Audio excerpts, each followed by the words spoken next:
চিনলে তো তার গায়ে আমি হাত তোলার সাহস করতাম না।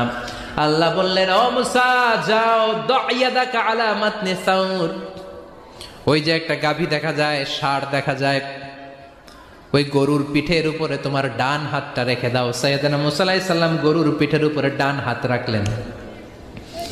আল্লাহ বললেন, মুসা তোমার ডান হাতের নিচে গরুর যতগুলো পশম, প্রত্যেকটা পশমের বিনিময়ে তোমার 1 বছর করে হায়াত আমি বাড়িয়ে দিলাম। মরতে যখন চাও না, মারতে যখন চাও, আরো কয়েক বছর মারো, হায়াত আমি বাড়িয়ে দিলাম। মুসা আলাইহিস সালাম বললেন, আল্লাহ সুম্মা মাযা?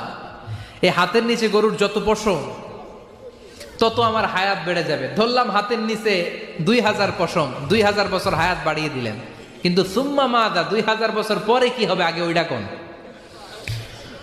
ওই ঝামেলাটা ভাঙের আগে আল্লাহ বললেন, মুসা সুম্মাল মাউত, তারপরে তো তোমাকে মরতেই হবে। এই পৃথিবীতে আসলেই মরতে হয়। কুল্লু নাফসিন যায়িকাতুল মাউত, এই পৃথিবীতে যারা একবার আসবে তাদেরকেই মরতে হবে, ঠিক কি না?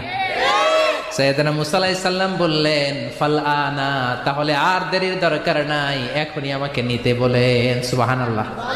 মালাকুল মাউত এসে মুসা আলাইহিস সালামের রূহ কবজ করে ফেলবেন। এই মুসা আলাইহিস সালামের সাথে সরাসরি আল্লাহর কথা হতো এই তুর পাহাড়ের উপর। আর এই তুর পাহাড়ের নামে কসম কেটেছে কে?